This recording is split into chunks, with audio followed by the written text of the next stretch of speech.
Here is a country that makes no sense.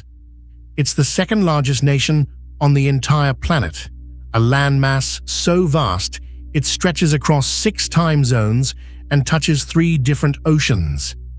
And almost nobody lives in it. This country is so cold, so frozen, so brutally empty that huge stretches of it have barely been touched by human beings at all. One of its territories is nearly the size of Mexico and home to almost no one. By the logic that runs most of the world, a country this cold, this remote, and this empty should be a poor, struggling backwater spread far too thin across land nobody can use. Instead, it's one of the wealthiest, most developed, most desirable nations on Earth. A member of the club of the world's great economies. A place millions of people are desperate to move to. So how does that work? How does a frozen, mostly empty giant end up one of the richest countries in the world? The answer is one of the cleverest tricks in all of geography, and once you see it, you can't unsee it. This is Canada, and to understand its wealth, you have to understand one almost unbelievable fact about where its people actually live. Look at a map of Canada, and it seems impossibly huge, sprawling from the Pacific all the way to the Atlantic and reaching up into the frozen Arctic. It's bigger than the United States, bigger than China, bigger than all of Europe. Your instinct is to picture all that space filled with people and cities. That instinct is completely wrong, and here's the fact that breaks your brain. Around 90% of all Canadians live within about 150 miles of the southern border with the United States. 90%, packed into a thin ribbon along the very bottom edge of this gigantic country. The rest of Canada, the overwhelming majority of its landmass, the endless forests and frozen tundra running north, is almost entirely empty. So the obvious question is why?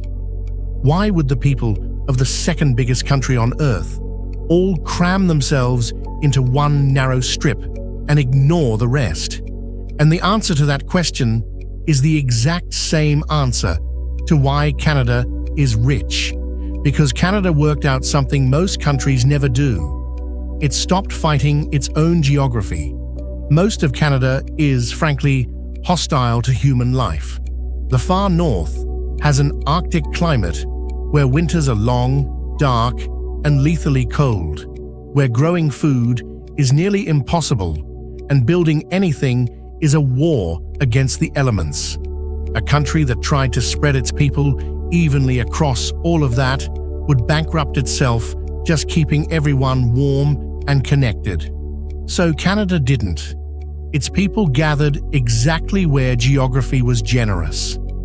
That thin southern band along the US border is a completely different world from the frozen north. It has a milder climate, the country's only really fertile farmland, and the great cities of Toronto, Montreal, and Vancouver. This is the part of Canada that can actually support a modern, wealthy society, and that's precisely where nearly everyone chose to live. But there's a deeper reason. That southern strip became the spine of the whole country, and it goes back more than a century. When Canada was still young and fragile, its leaders faced a terrifying problem. Their thin line of population was strung out over thousands of miles, with the empty wilderness on one side and an enormous, powerful United States on the other. If they couldn't physically connect their scattered communities, the country might simply be pulled apart, region by region, absorbed into its giant neighbor. So they did something extraordinary. They built one of the most ambitious railways in history, a transcontinental line stretching all the way from the Atlantic to the Pacific, hammered through mountains and across endless wilderness, specifically to stitch that southern ribbon together into a single nation. That railway didn't just move people and goods, it turned a fragile string of settlements into a country and locked in the pattern that survives to this day. Everything important happening in a thin, connected line across the bottom. But living in the warm strip is only half of the trick. The other half is what sits just on the far side of that southern border. And it might be the single greatest economic gift any country has ever been handed by a map. Directly south of that ribbon of Canadian cities lies the United States, the largest and richest consumer market in the history of the world. Canada didn't just settle in its warmest region. It settled with its entire population pressed right up against the biggest customer on Earth. Think about what that does. Canadian businesses have easy, immediate access to hundreds of millions of wealthy American consumers right across a friendly border. Goods, energy, and services flow south into a gigantic market, and money flows back north. The United States is by a wide margin Canada's largest trading partner, and that single relationship pumps enormous wealth into the Canadian economy. Canada took the most valuable piece of real estate it had, its warm southern edge, and used it to plug straight into the richest economy on the planet. And now we get to the twist, because that vast, empty, frozen north that looked like such a curse turns out to be a hidden treasure chest. Canadians don't need to live in the north to profit from it.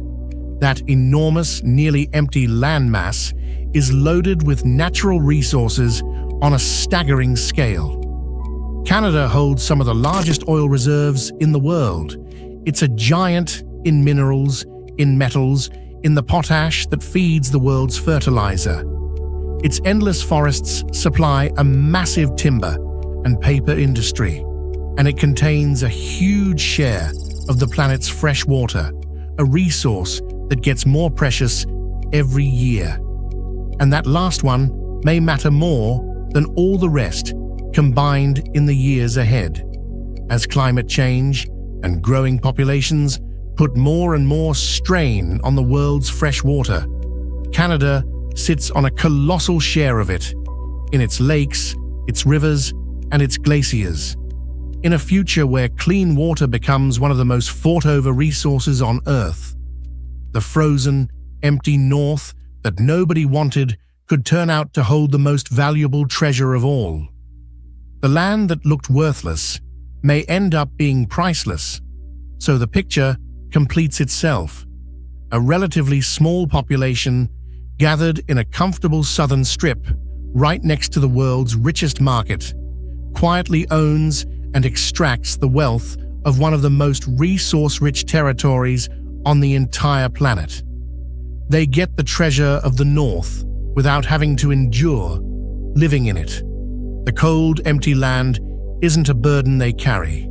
It's a fortune they own, and it's worth pausing on just how staggering that empty North really is.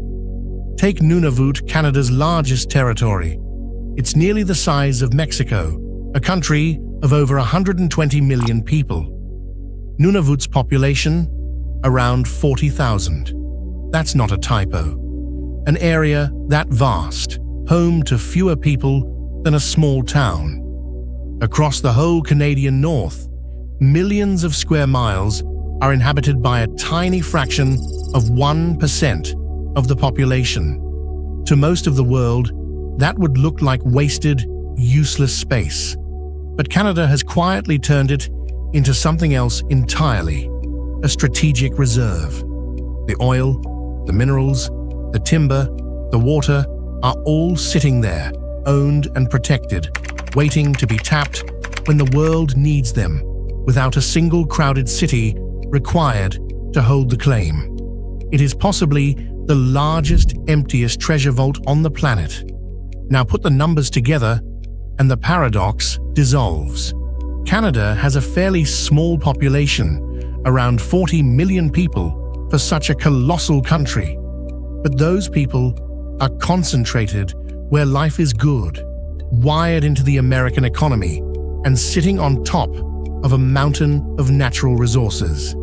The result is a nation with one of the highest standards of living anywhere, ranked year after year among the best countries on earth to live in.